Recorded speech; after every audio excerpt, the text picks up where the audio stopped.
It was just past midnight when I sat alone on the couch, the blue light of the TV flickering across the empty living room.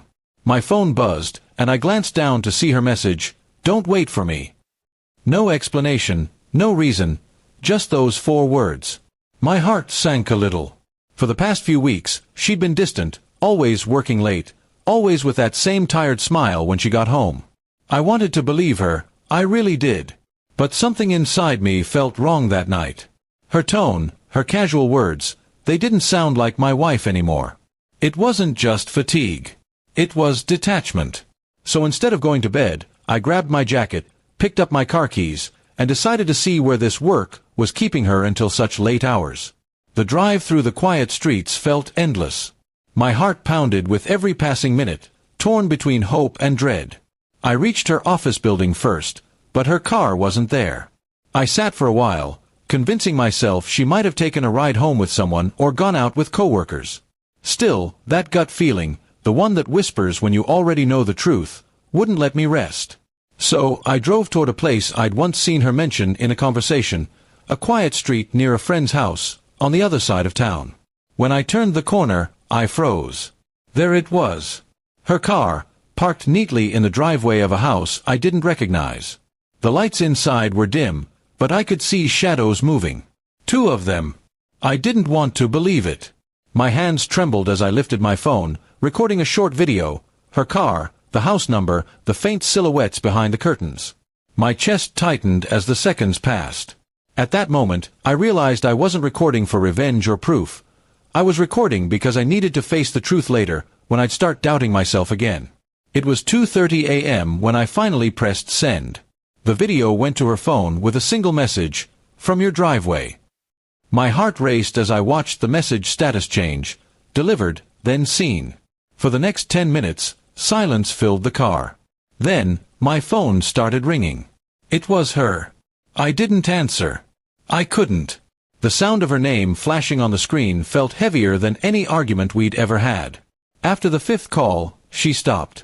Moments later, a message appeared, "Please, let me explain." But explanations can't fix betrayal. Not when the truth is already staring you in the face through your own windshield. I sat there until dawn, watching the lights inside turn off. At one point, I saw the door open, and she stepped out, startled, nervous, scanning the street like she expected me to be there. She didn't know I was sitting just a few cars away, watching her run to her car like a guilty thief. When she finally drove off, I didn't follow. There was nothing left to chase. Back home, the silence felt different. It wasn't peace, it was emptiness. The kind that settles in when trust has been broken beyond repair. Her key turned in the lock around 4 a.m., and she entered quietly, probably hoping I'd be asleep. I stayed still on the couch, pretending to be lost in thought. She stood behind me for a long minute, her breath shaky. Then she whispered, "You saw, didn't you?"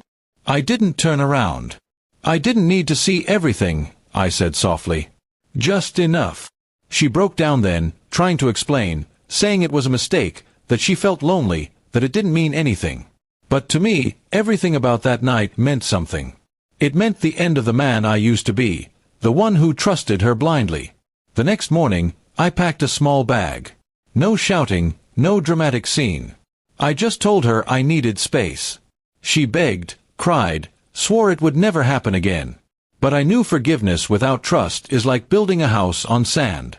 It might stand for a while, but it will always collapse. Days passed, and she kept trying to reach me. Messages, calls, even showing up at my brother's place where I was staying. Each time, I ignored her. I didn't do it out of anger, but because I needed to protect what little was left of my peace. The man who had once waited eagerly for her messages now flinched every time his phone buzzed. Weeks later, she sent one final message, "I know I broke us. But please don't forget the love we had." I stared at it for a long time. I didn't reply. Not because I'd forgotten, but because I'd finally accepted that some things, once broken, should stay that way.